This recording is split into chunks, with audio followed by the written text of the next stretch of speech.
Hey everybody, I'm Ashleigh Banfield and this is Drop Dead Serious. I've got a story for you, and this one's going to tweak at your sensibilities for what we in America consider appropriate punishment for, horrible things like murder, and what the Europeans do. And what one European country's trying to tell us to do right now. It is super interesting. We've been through it before, but this has a little extra twist.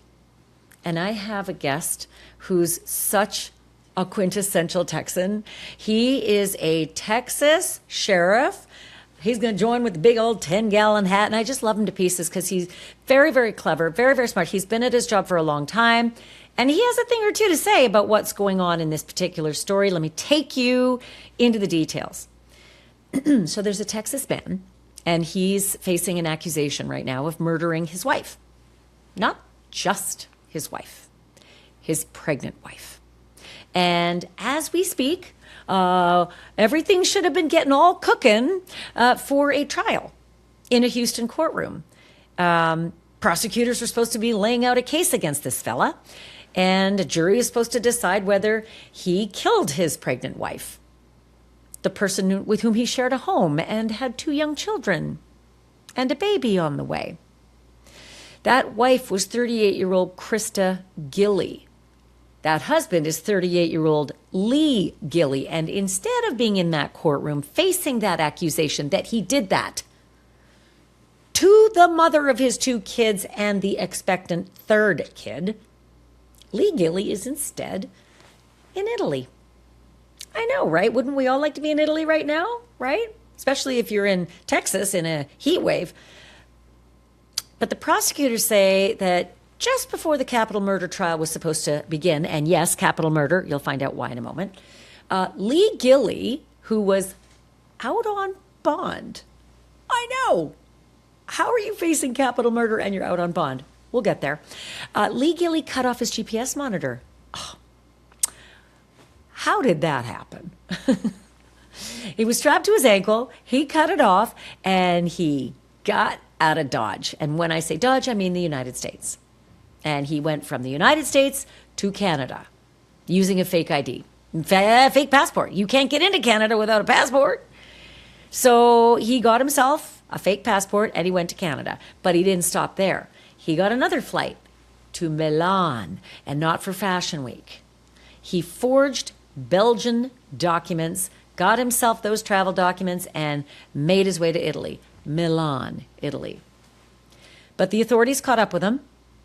They caught him in Italy, put him in handcuffs, put him in a jail cell, and then came the negotiation with the Americans. He asked the Italians to protect him from the big, bad United States. He said to the Italians, if I go back to the United States, I'm going to face a death penalty. And maybe even life without parole. Isn't that terrible for this heinous and atrocious crime that I'm accused of committing? And wait till you hear the details, because I don't think it's much of an accusation. I think it is slam dunk. But he's asking the Italians, hey, help me get a break here. Hold on to me here, because I want to fight extradition back to the U.S., okay?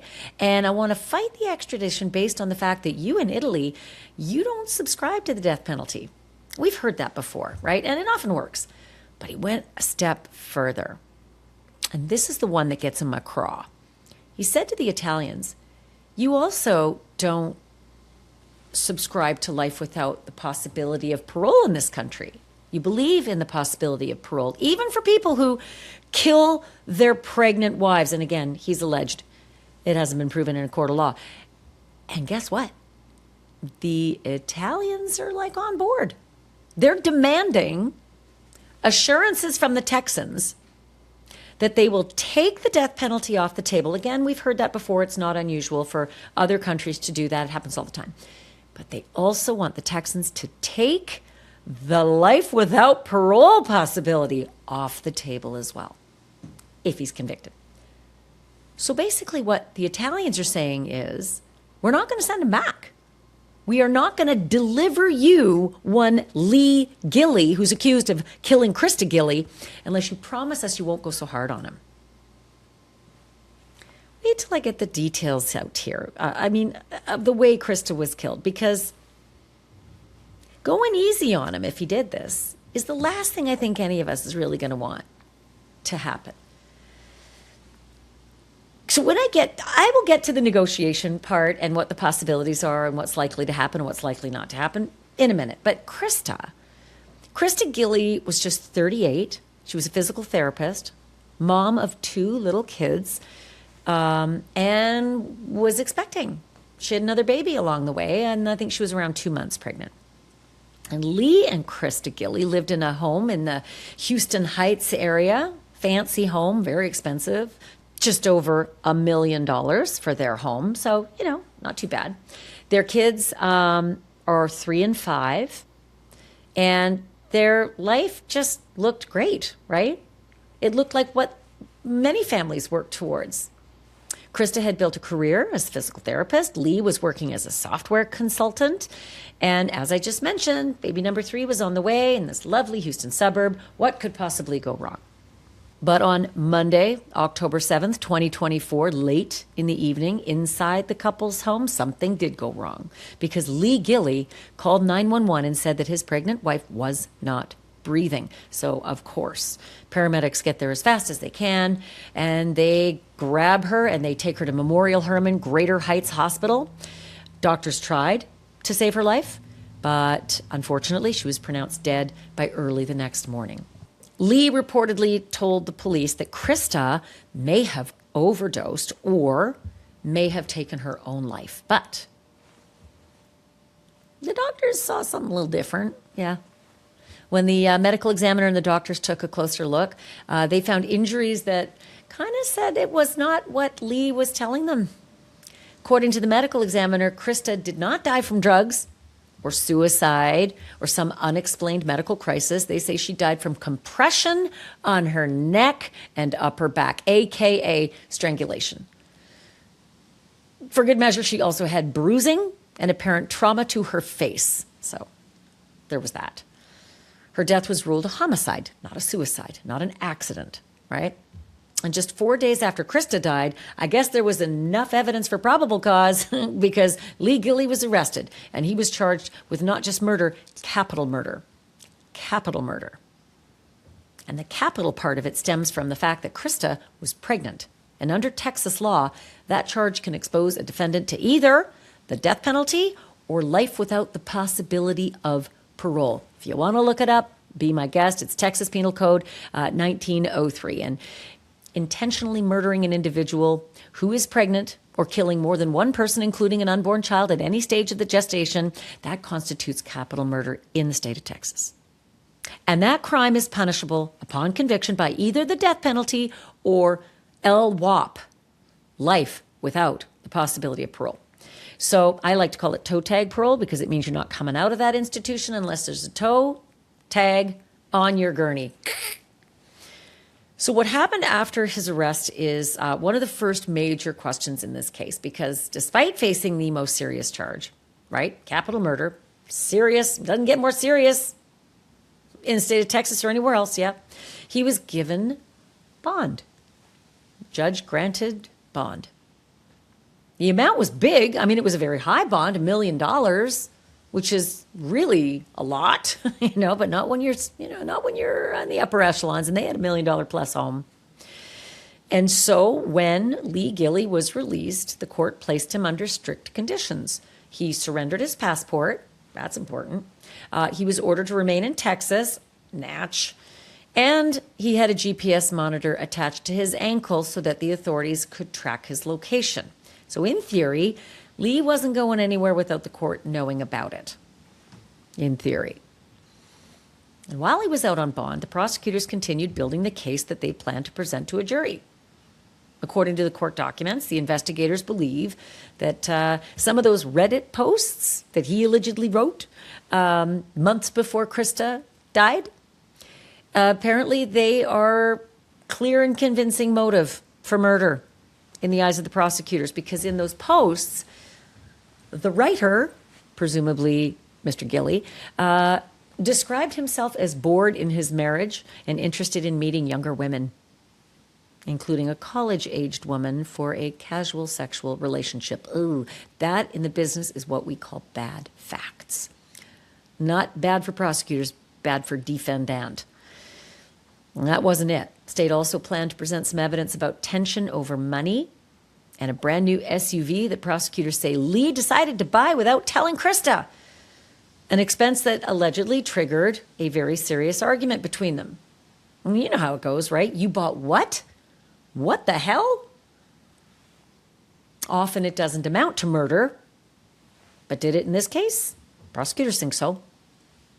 They intended to put all these pieces together to show a jury like it was not good what was happening inside that house. That marriage was maybe not what it looked like on the outside before Christa died very violently. Maybe it was the reason Lee wanted out. And those Reddit posts might have been the reason he was finding something else to do. On the other hand, the defense says there's a whole other story here, that the government has completely misread the marriage and the medical evidence. Mr. Lee's attorney is a veteran Houston defense attorney named Dick DeGuerin. I know him. He's been around the block. This guy is no joke. And Mr. DeGuerin is arguing that Christa died from something else, something called methemoglobinemia. Again, I don't know if I got that right. It's a lot of syllables, but it's a rare blood disorder that interferes with the blood's ability to deliver oxygen. And that attorney also claims that Christa nearly died from meth, a condition that she had about a year and a half before her death. So that will come in. It will be interesting. They'll have the battle of the medical experts if they get to trial in Texas. Then I'm getting there because we're not there yet. I don't know that we're going to get a trial in Texas. I think we will, but there's a whole map that we got to navigate before that happens. Lee's trial was supposed to put those competing versions of Christa's death directly in front of those 12 jurors, but the authorities say while the lawyers were preparing for court, Lee was preparing for something completely different. They say he had been communicating with another woman about leaving Texas, about removing his GPS monitor, about using fake IDs and possibly traveling through Mexico or maybe another country. I don't know, like where I am, Canada. The court records reportedly include discussions about marriage with this other woman and whether that other woman could somehow become part of an escape plan. Again, these are called bad facts. Not bad for the prosecutors, bad for the defendant and his awesome attorney. But that's also an uphill battle for said awesome attorney, Dick DeGuerin. So May 1st, 2026, just before the trial is set to begin, what does Lee Gilley do? He up and vanishes. Authorities say he cut off the GPS monitor that had been tracing him since his release, and he fled the country. He took off. He got out of Dodge, any other way you want to describe it. And the fact that he escaped at all is pretty remarkable, actually, because this is not somebody whose location was supposed to be a mystery. The court had taken his passport. They'd imposed travel restrictions. They'd placed him under electronic supervision, specifically because he was charged with capital murder. But by the time the officials realized what had happened, he was no longer just hiding out somewhere in Houston or even Texas or even America. They say he had actually gone over the Canadian border, passing through Toronto or Montreal. Again, that should be traceable. We will know that once there's more court activity. But he went through either one of two of the biggest Canadian cities and then got on a flight for Milan. So I am still dying to find out how he crossed the Canadian border. It isn't easy. No, it's not. Unless you go on foot, because that will definitely get you over easy, So I will really be interested to find out how he got to the airport that took him to Italy. But honest to goodness, you don't have to fly into Canada to get into Canada. You can go overland. You can go through roads and, official crossings. And then there are a lot of places that you can cross, kind of like the Texas border, where you can just walk and struggle. And I'm wondering if that's what he did, because it is not easy to go through an official border crossing with fake documents when you get into Canada. So I'll be interested to find out how he got into Canada, but then he got on a plane and he did get himself to Italy. But when he presented his ID there, to the border police in Milan, that's when the shit hit the fan for him. The border police said, sorry, no. And he was denied entry by the Italian authorities. They said that Lee was carrying forged Belgian identification and a fake Belgian passport. And the name that he apparently chose to have on his passport, it's quite delightful. It's actually right out of Hollywood. Le jeune Jean-Luc Olivier. Le jeune Jean-Luc Olivier. He didn't get to use that name over there. He didn't get to woo anybody over there because he didn't make it out of the border crossing, and they plopped him right into a local jail. The name is important, though, because prosecutors are almost certainly going to argue that all of this, the name, the documents, it shows preparation and consciousness of guilt. That this wasn't just, yikes, it happened, oh no, I didn't do it, what you're saying isn't true. It means I'm getting the fuck out of here and I'm going to actually strategize to do it. Once Lee arrived in Italy, he did not continue to pretend to be le jeune Jean-Luc Olivier. He acknowledged who he actually was. And he admitted that he was awaiting trial for murder in Texas. And then he did it. He requested political asylum. Which still blows my mind because it's like political asylum. You want legal asylum. It's not your politics. You just don't want to die. You don't want to spend the rest of your life in prison. That's not politics. That's just, I don't want to have a shitty punishment. And he reportedly argued that he fled because he feared he couldn't receive a fair trial in the U.S. I don't understand that either. You were being given a trial in your state with a jury of your peers. What was unfair about it? It is the process. He argued that returning to Texas could expose him to the death penalty. You chose to live in Texas. Under the criminal code that existed there, death penalty's on the table. So fair trial? I don't get that part. I get that you don't like the death penalty because you're facing it. But fair? Anyway, it created a whole batch of problems for the Texas prosecutors because Italy, in that country, they don't have capital punishment, right? They also don't have life without parole. So they generally, this is not weird. I've seen this many times before. Countries that don't have the death penalty generally won't extradite someone to a country that does have the death penalty unless they promise, sign a waiver that they will not seek the death penalty if you send our guy back. What I haven't seen before is, oh, and by the way, we're not going to send him back if you seek life without the possibility of parole. They did it anyway. The Italians said both. They said, hey, Texas, we have your guy. We'll send him back. But you got to take both of these things off the table. You got to take death and LWOP, life without the possibility of parole.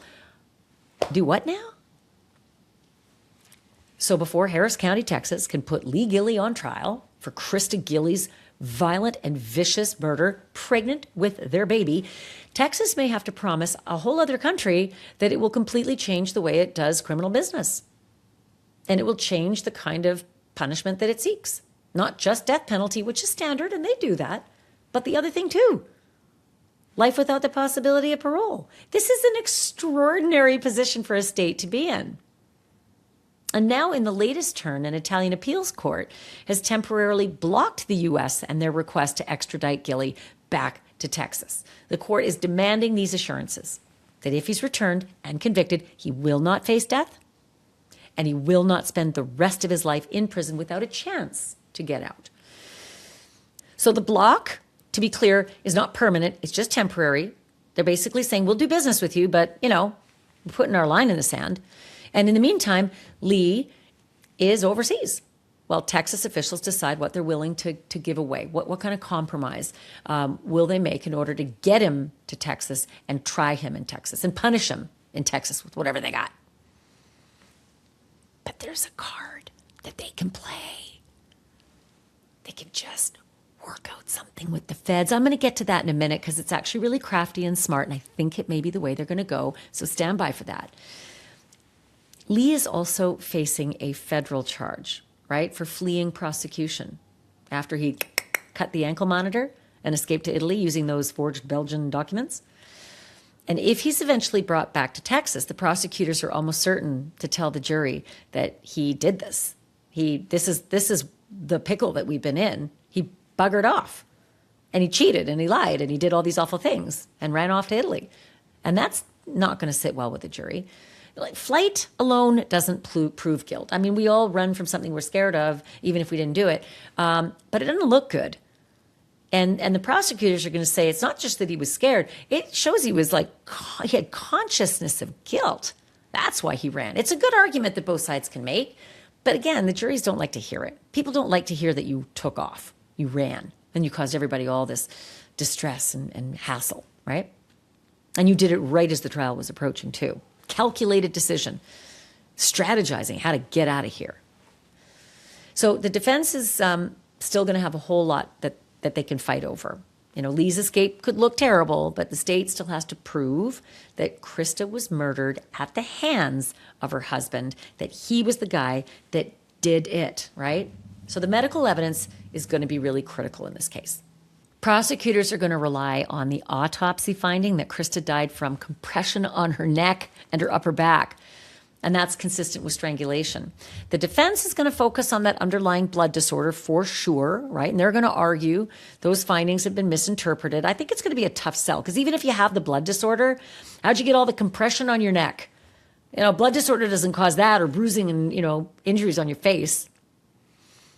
There's also going to be questions about the scene inside the home, what Lee told the 911 operators and the investigators, whether his story was consistent or if it changed, and whether the physical evidence supports his claim that Christa must have had a problem with her blood disorder, right? The whole overdose thing and the suicide, I think it's going to be a pretty tough sell, given that the medical examiner said, no, it didn't. That did not happen. Just didn't happen. For now, though, every one of the questions is kind of just frozen in time, because Lee is sitting in Italy. The extradition fight is moving through the foreign courts, and it's a bit slow. And Christa's family is waiting for justice. They're waiting to learn whether this case is ever going to make it back to Houston and into a courtroom. And while that fight plays out, there's a whole other painful legal battle surrounding their children. Because remember I said that Lee and Christa had 2 kids? Yeah, those 2 kids are still, right? Christa's parents have been looking after them, reportedly granted custody or conservatorship.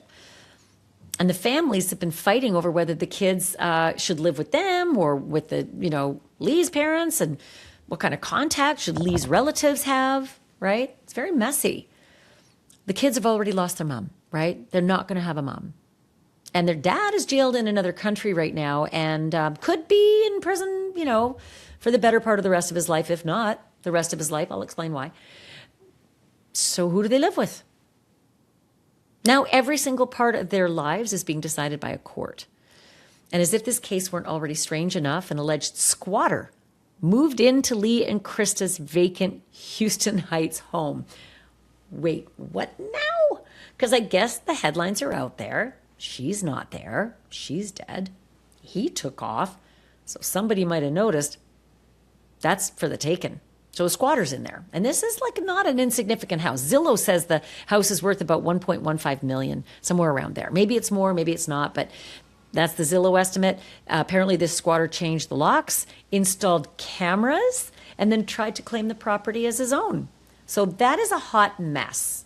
That could go on in litigation for years. Don't even get me started on squatters. I can't stand them, but okay, that's happening. Christa's father discovered what had happened, that the alleged squatter reportedly refused to leave, insisting that he had filed paperwork and could prove ownership in court. The house was eventually secured for Christa's family, and the authorities opened a criminal investigation into this attempted squatter takeover. It's just, insult to injury for Christa's family while that all happens. But the most important thing is the murder. Is that going to be adjudicated? And so to help me break down all of this, I talked to Sheriff Brian Hawthorne from Chambers County, Texas, and that is the county right next door to Harris County, where Houston's located and where the murder took place. We talked about the evidence against Lee and how a defendant facing capital murder even got the opportunity to flee the country, how he got bond, whether Italy can force Texas to take the death penalty and LWOP off the table before sending him back. And if they do, then what? What other options does America have up its sleeve to ensure that that guy never sees the light of day again? Because that's what Texas wants, right? We want you in there, well, death penalty potentially, but also, if not the death penalty, in prison for the rest of your natural life, toe tag parole. If they have to take that off the table, are there a few ways to keep you locked up anyway for that duration? And as it turns out, there are. Here's my conversation with the sheriff. You've heard me talk about OneSkin before, and what keeps standing out is that it doesn't feel like just another moisturizer added to my routine. It's the only one I use, and I've been using it for years. You don't even have to use much, and it just covers everything, and it's not greasy, and I love it, and so I'm sold. I just adore it. It actually works pretty differently because its OS1 peptide was designed by longevity scientists to target the aging skin cells linked to the fine lines, dullness, and the other visible signs of aging. Boo! And guess what? Summer's here. So their limited edition bundles are pairing OneSkin skincare with SPF so that you're helping address the visible effects of UV aging also while protecting your skin from new damage. OneSkin is backed by 4 peer-reviewed clinical studies and more than 10,000 5-star reviews. So yeah, it's good stuff. And for a limited time, guess what? I got you 15% off. You're welcome. Just use the code Banfield at oneskin.co/Banfield. Links in the description, but it is spelled ONESKIN.co and use the code Banfield. And by the way, please do me a solid. Tell them we sent you. Sheriff, it's great to have you on the program. Thank you for being on Drop Dead Serious. Well, no, I appreciate the opportunity to visit with you. It's been a number of years since you and I have seen each other, and it's always a pleasure to do anything I can to help your audience. Well, pleasure's all mine. Let's start with the bizarre story of Lee Gilley and how he was supposed to face trial in your state for the murder of his pregnant wife, and somehow he ended up in Italy instead, and now it's just a whole big mess. What are your initial thoughts on this case when you looked at it? Well, when the case was first being discussed by the media and we started just trying to pay attention to it, obviously the autopsy is really what has created most of the evidence. It's all going to be very forensic scientific evidence that has him charged with murder. And then obviously they put a pretty high bond on him. In our world, and especially in the Harris County world, $1 million bond is considered a very high bond. Normally, if you can get a $100,000 bond, even on murder in Harris County, that's a big bond. But I'm sure because this fella has a lot of money, they put the bond even higher, and obviously put an ankle monitor on him. He bonded out, got the ankle monitor, and then obviously he realized that this was probably not something that he wanted to face a Texas jury on. So he cut the monitor off and then obviously did everything he needed to figure out how to flee the country. Which is sad, and he fled to a country that he knew would protect him. You know what's so odd? It's not completely rare, but it is rare that someone who's facing a potential death penalty crime can get bond at all. I remember Phil Spector got out on bond while he was waiting for his death penalty eligible trial. But are you surprised that he actually got bond, or is it kind of more normal than I think? Well, it is to Harris County. To my county, remember, I butt up to Harris, Houston, all right? So I'm on the east side. The county that I represent, we would not have gotten bond. Our judges are extremely conservative, and they are always more than willing to protect the public. And this is a case where the public needed to be protected. He not only obviously killed his wife, but killed his unborn child. or a unborn child. And in the world that I would live in and day out, he probably would have not gotten bond. In Harris County, that does not surprise me at all that he got bond. I'm surprised. Only because, I mean, our audience is pretty sophisticated when it comes to law and crime, but I always think, it's protecting the public, but it's also the flight risk. And boy, was this guy a flight risk. I mean, if you got nothing to lose, other than the money, it's a bit astounding. But let's move on to the way he actually made his way to Europe. Through Canada, allegedly falsified these documents, and then made another international journey to Milan, Italy. I find that really astounding that somebody could falsify any documents to do 2 international crossings, let alone 1. Well, I think every one of those crossings would have been a risk that he would have been taking when he was making that. And my everything that I've seen and read and what I'm understanding on the case is that he was using Belgian passport documents. And I'm obviously, until we know exactly what those documents were, that'll all come out in court when it does come out, that it's obvious to me that the Canadian border crossings or wherever he entered into Canada, whether it was through an airport or whatever that port of entry was, just did not catch him. But it's my understanding from that he did get caught coming into the country of Italy, that he got caught in Milan due to the passports, due to the document. I think Canada has some explaining to do, and I'm coming to you from Canada right now. And I cross the border all the time. I'm Canadian and American, and I can tell you it's not always that easy. I've been pulled aside into secondary. I've had all sorts of my issues, so it's not an easy border crossing. That's why I'm so surprised. And none of this is really an allegation, because he's not. There's no way to suggest it's an allegation. He's in Italy. He was supposed to be in Texas. So he's using the Italian system to try to fight coming back. That's where I'm a little bogged down in. The Italians don't have a death penalty, and they also don't have life without the possibility of parole. And they're using both of those to suggest Texas, you can't have him back unless you take those both off the table. I'm not sure I've seen a case that has asked for both to be taken off the table before. Yes, death penalty, but not the life without parole. Have you seen that? No, it's the first time ever in my 40 plus years. And the only reason I say that is we're actually kind of used to this, being from Texas, because we deal with a lot with Mexico, right? Mexico has a very similar scenario that where we cannot seek the death penalty if they get into Mexico and we go to extradite. My district attorney here almost always has to sign that she will not seek the death penalty. We've had a number of cases here in my county.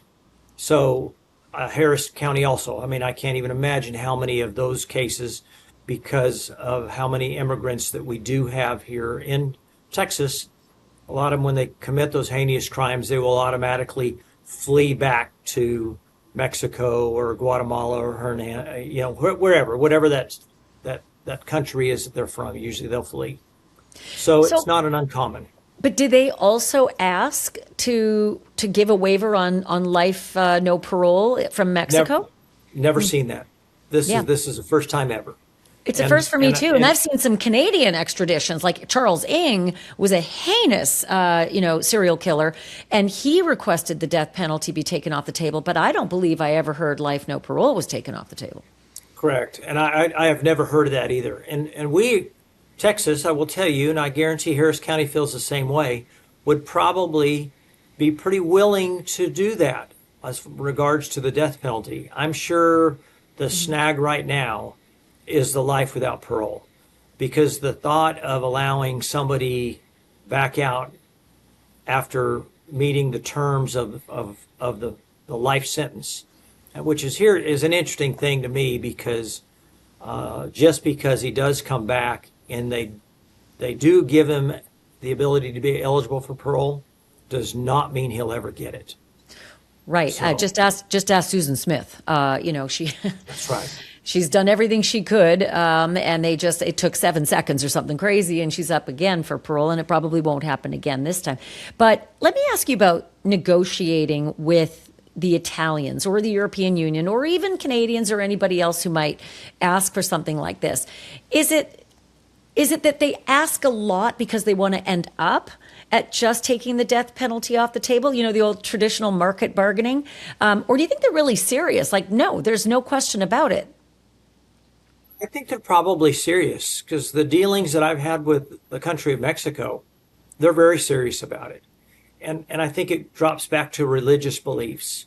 I think it really is a religious belief more so than a government belief. The government has just adopted those religious beliefs. The Catholics just don't believe in the death penalty. I've just have found that. And so much of our influences in Mexico go back to the Catholic Church, and I'd like to think it's probably similar in Italy. Obviously, I can't speak because I'm not that entitled into the case.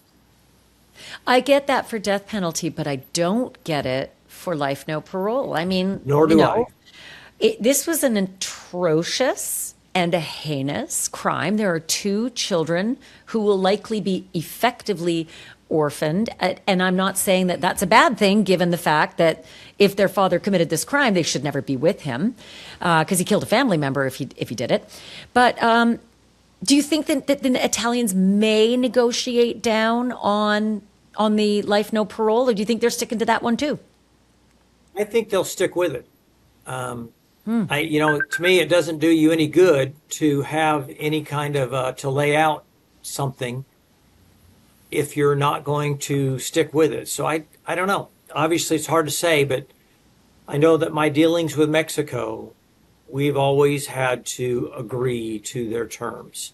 And we've always agreed to their terms because we always felt it was better for them to come back and be incarcerated than to be at large in another country. And there's no chance for the Italians, not to suggest that this is a better solution, I'm not going to weigh in there, but is there any chance for the Italians to actually take on the prosecution, even though that's not their jurisdiction? No, I don't. I can't imagine how you could.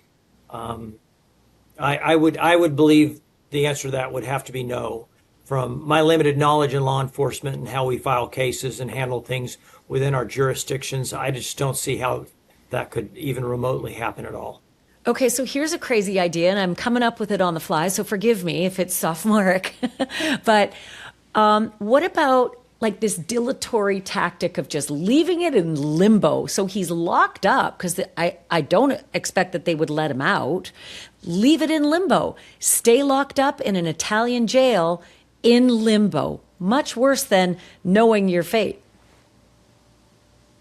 Well, yeah, and that sounds good, right? It would actually work for you and I, all right? Here's what I think will eventually happen, though. So first of all, remember, he has financial resources. And how I know for sure he's got financial resources, we can throw out all the newspaper articles and everything that says he's got a house that's worth 1.7 million and all the different things that he may or may not have. What I do know is he has one of the top, most powerful, highest paid defense attorneys in the Houston, Texas area. He's a good man. He's a good attorney, and he would be the attorney or one of the attorneys that I would be seeking if I thought I was being improperly accused of some kind of a heinous crime. Well, he's an attorney that takes a lot of money and a lot of resources, or he's not going to take the case. So I know he's got the money. So I think what will ultimately happen if we were to play that role in Italy, they'll end up having some kind of a hearing over there saying that he is being illegally incarcerated for a crime that he's never been tried or convicted on. So that would be my guess. And then you can't really expect that Interpol would be waiting out at the back of the courtroom door, because you'd just be in the same boat again. Correct, because obviously if they arrest him in Italy again, it would just be a revolving door. Sure. I have a feeling the minute he stepped out of the country of Italy, Interpol may be waiting on him. But Well, that would, but yeah, chances are he would never leave the country, right? If they did ever let him out. Now, that's right. not to say that there may, it wouldn't be the first time that somebody hasn't been kidnapped from one country and taken into another. Right, which would be interesting, and who would know who the kidnappers would be? But we don't operate that way, Technically, Correct. we just don't operate that Not way. it's not how we operate in the United States of America. That's for Just sure. ask Roman Polanski. I That's mean, right. he's just stayed, put, and there's been all sorts of risk from neighboring countries that he would be taken into custody and then extradited back to the U.S. So Correct. I guess the question is, if then the only negotiating tactic is, okay, well, we'll acquiesce to the Italians' demands and take both of those very strict punishments off the table, what else can be added to an indictment like this, given the set of facts? I mean, here's another allegation that he's used false passports and false documents to cross international borders. That's got to carry with it some federal weight. Maybe there's some federal statute that could attach, because there's not double jeopardy when you have a state and a federal crime. I saw it in James Sullivan in Georgia. And that is actually what I expect to happen. It will absolutely totally surprise me if Sean Tier, the district attorney, Harris County, will probably work on meeting the terms of the Italian government. And then when he gets extradited back over here to Houston, then I feel like there will be a number of federal charges. It won't be just one. There are plenty of federal charges that he will have committed, especially in this time, ever since 9/11. Just everything dealing with passports and real ID and all of the things that are required now to travel, not only in our country, but to travel out of our country and cross international lines. He will have broken a multitude of federal crimes that I feel like we will also see him probably be charged with, and then let the feds and the state determine what's the best course of action. And look, if he gets the maximum number of years with an opportunity for parole, like you said, it doesn't mean you get it. And he is also, I think, nearing 40, so he could be, say, in his late 70s, and then there could be a federal sentence that is, consecutive as opposed to concurrent. What kind of year? I'm not asking you to do the math according to code, but any idea how big a chunk of time the feds might be able to lop on to any kind of state sentence? Can't imagine them not being able to lop on at least 20 years. That would be, because if you think about how important travel documents are and passports, and just all you got to do is go right back to 9/11. I mean, we have really beefed up and tightened up those travel laws and travel documents that I feel like easily 20 years, maybe even more. Like I said, I haven't done that research, haven't looked into it, but I can't imagine it being anything less than at least 20 years that they could put on it. So if you add that up, I mean, you're looking at life. No, I mean, really, toe tag parole at that point, because there's no way you could serve that many years if you're already nearing 40. Yeah, that's exactly right. And in particular, I mean, when you think about if he gets life, eligible for parole, and I don't think he'll get it. All right, I know a handful of members that are on the parole board, and I just don't see it. I just don't see it happening. Not when you think about the type of crime that he has been alleged to have committed. I just don't see it happening. And like I say, and then if you put the federal charges on him, and these are federal charges that, I call it throwing a softball. These are easy charges to put on him and convict him of, that I feel like a federal judge will see right through him and easily put 20 to 25 additional years after he gets out of the state penitentiary. just annoying that the folks of Texas, and even the feds for that matter, have got to go through this, jump through hoops in order just to seek justice for this poor young woman's family and friends. And to that extent, wow, this case on the surface, I haven't heard any of the testimony in a court of law yet, but it looks like a slam dunk, given the behavior that he's alleged to have been committing prior to this alleged murder. He's supposedly on Reddit with looking for girlfriends. I'm bored in the marriage, and, going as far after the arrest as saying, and I need someone to help me get out of this place. It looks pretty ugly, and I don't think Texans are dumb when they get on the jury. No, Texans are definitely not dumb on the jury, and Sean Tier is a very capable district attorney. He runs a superb district attorney's office. And then on the federal side, we have a new prosecutor in the Southern District of Texas, and his name is Aaron Wrights. And Aaron Wrights is in the law enforcement world, we all know him well. He's probably one of the most hard-nosed, has lots of tenacity and goes after criminals. And so I really feel like our federal prosecutor will be just as engaged in every aspect that he can be, just like the district attorney, Sean Tier, will be. On a personal level, I know this isn't your county, and I know these aren't your officers that were dealing with this crime, but they're next door, and y'all are Texans, and I know that you work very, very hard in law enforcement to deliver the goods to the prosecutor so that they can do their job.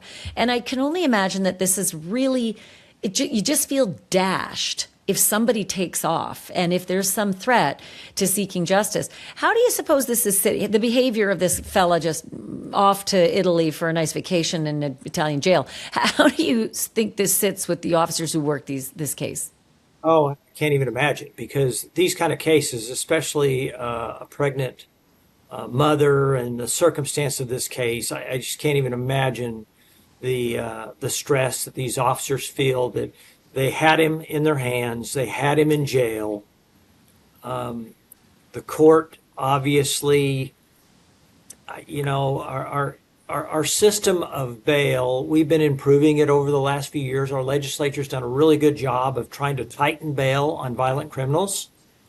But there are some different factors that they have to look at. They essentially, I don't want to call it a scorecard, but essentially they have to go through and identify what their flight risk is and what their level of violence is. And there's different things that have got to be calculated before they grant bail. And so it's one of the reasons why I feel like it was $1 million bail, is because he had to categorize as a flight risk. And then the type of crime obviously also rated it very high. So those officers, they know what they were dealing with. And it's just sad that the court wouldn't have just done a no bond on him.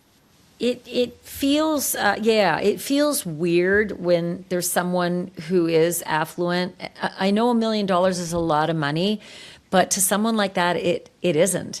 And I don't even think to someone like that 10 million is a lot, because you are facing the possibility of life, no parole, or the death penalty. So what price do you want to put on that? Sell everything, live on a beach in Costa Rica or something.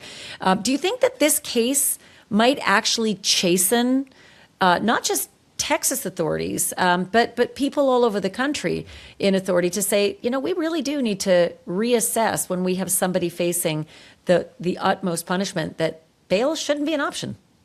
Well, it shows like yours that we need, right? Because trust me, not everybody is reporting on this the way you are, all right? And so I will tell you that I do believe that this case will have some ramifications, and it will come up in the Texas legislature starting in January, and it will be discussed in Senate Criminal Justice and in jurisprudence. There's no doubt in my mind that this case will come up, because we are still trying to continue to improve our bail reform in the way of trying to protect our citizens. So I do believe that this is going to have a little ripple effect all the way to our state capital, and hopefully it'll have a ripple effect to every state capital. How do you think this is going to affect America's relationship with Italy? I know it's just one case. I know it's just, I mean, I hate to say the word just because it is massive to this family. But in a country of over, 300 million people, do you think that the federal government and the Trump administration might get involved and put some pressure on the Italians? Or do you think this could affect the relationship with the Italians? Or is it too small in the grand scheme of foreign policy? Well, it's probably too small in the grand scheme, but I literally told my chief deputy about an hour ago that what we need to do is get Trump to tie up their money, because there's no doubt we're probably sending billions of dollars to Italy, just like we send billions of dollars to everybody else overseas. And I'd be curious to know what that dollar amount is. And I'll bet if you started zipping up that money bag, you'd probably be surprised how quickly they would maybe reconsider what they're doing. Change the terms. But if it is truly, if it is a religious belief, then sometimes money won't change it. And listen, I'm not insensitive to those nations. I'm sitting in one of them right now that doesn't have the death penalty on the books and doesn't want to be party to it. I get that 100%. I do. It's the other part I don't get. Like, don't tell us that we can't punish somebody who may have done something so heinous with life, no parole. I mean, that's really not your purview. And I do find that sort of an unusual addition to the metric. That's the one I'm wondering about, if that's going to affect the relationship with Italy. They're literally trying to tell Americans how to punish the naughty. And which I would like to think, hopefully, we would never do that to them, right? I mean, I would hope we would never reciprocate back with some other kind of qualified scenario, because obviously we probably arrest our share of Italian citizens, right, that they probably extradite. Obviously, I don't have any numbers to go with that, but I agree. It is unbelievable that they are going to essentially try and tell us what we can or cannot do in regards to punishment. To that level, because I do think that Americans would probably say, we're not going to extradite someone to Afghanistan so that you can stone her to death because you've alleged that, she had an extramarital relationship and there's no witnesses. I get that. I do see that sometimes the better angels do have to speak, but it's that extra piece, the life, no parole piece, that I find troubling. Well, I agree, and I feel like it needs to be dealt with, and it probably needs to be dealt with by, the State Department needs to figure out what that needs to actually look like, so that we do have good, reciprocal agreements with these countries, especially countries like Italy. You'd really like to think that we would never have this kind of a problem with Italy. We don't have these kind of problems with Canada. We don't have these problems with Mexico. And if of all the countries you would think that we might have some problems with, would be Mexico. And Mexico's really good about extraditing. It's just the only thing they care about is that death penalty. But we extradite back and forth out of Mexico and Canada on a daily basis. So you would like to think that we could do that same thing with the country of Italy. And I assume that this is going to resolve, because I can't see, him being able to go to the Italian Riviera because the negotiation failed. Correct. So if Lee Gilley is brought back to Texas, and if he ends up in a courtroom facing whatever maximum punishment, what do you think the odds are that he'll actually get an acquittal? Well, I think it'll be zero. From everything I'm understanding, and the officers that I have talked to that have knowledge of the case, I feel quite confident it's a zero. And I think he has proven it to us that it's a zero by cutting his ankle monitor off, obtaining improper documents, using those improper documents, and fleeing. I'm glad I am not his defense attorney, and I'm sure glad for his sake that I hope he got his money up front. Well, yeah, that's a good point. I do want to ask you this. It's a funny thing how evidence can be suppressed in trials. And oftentimes, evidence of flight can be mitigated by by the attorneys by suggesting he was afraid of being convicted as an innocent man. Others will say that's consciousness of guilt. Do you suspect that all of this evidence of his planning, alleged, the flight, not alleged, he's there, and this battle to get him back, do you suspect that any of that will be suppressed in a trial that may result if he comes back? I personally do not. I do think he'll try. He's, like I say, he's a top-notch attorney, so he will no doubt try and do all that. But obviously we've got Harris County has got a multitude of district judges. I don't know which district judge is hearing the case, but I just don't see any of that not being capable of being brought out. There's going to really have to be some circumstances inside of that I can't even personally grasp what it could be. Ashleigh, I just really, really don't see that being a problem. I hope I'm not being the fool and not seeing it, but I feel like that I think he sealed his fate in certain ways when he fled. Like I say, he does have a good attorney though, and I'm a believer in a good attorney. Well, that means it'll be a good trial. It will be a good trial. Yeah. Yes. Let's cross our fingers that that's going to be the result, that there is a trial and that there's justice for Christa's family, because I think in all the political wranglings she's gotten the fewest headlines and she matters the most here. I'm so thankful to see you again, Sheriff Hawthorne. Thank you for doing this. You bet. Anytime. Any way I can help you, I'd love to. And thank you for the opportunity to visit with you, and thank you for the opportunity to see you again. And hopefully I'll see you again soon.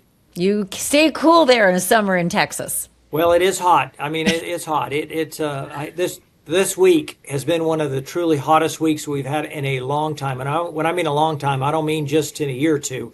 Probably some of the hottest weather we've had in the last 10 years. Well, I lived in Dallas for 5 years, and I remember the final summer I was there was 40 days straight of 110, and it didn't dip below 80 for any of those days. And those were really frightening times for those, vulnerable people who didn't have fans. And I remember it just being sort of coming from Canada. I was definitely not in Kansas, Canada anymore. Well, and that's the case this week. What you just described is what Dallas is having this week right now. I was in Fort Worth all last week and the first of this week, and it was just as hot and miserable as you can have it. So I'm hoping that they'll get some relief. We're getting a little relief right now as you and I are talking. It is raining pretty hard outside, and Tropical Storm Bertha is skirting us. It's actually skirting the south end of our county right now. Well, I'll send some of these cold Western Canadian gusts down your way to hopefully give you some relief. Yes, and push that tropical storm out into the Gulf of Mexico. Even better. Thank you so much, Sheriff. No, thank you. And if I can ever help you, let me know. My great thanks to Sheriff Hawthorne. We are going to continue to follow this extradition fight and then every development in this murder case against Lee Gilley. So make sure you're subscribed. Hit the subscriber button if you haven't already. If you have, thank you so much for doing so. Also consider joining our membership, our little coffee clutch, our little club. Would love to have you on board. I'm Ashleigh Banfield. Thank you so much for listening. Thank you for watching. And remember, the truth isn't just serious. It's drop dead serious.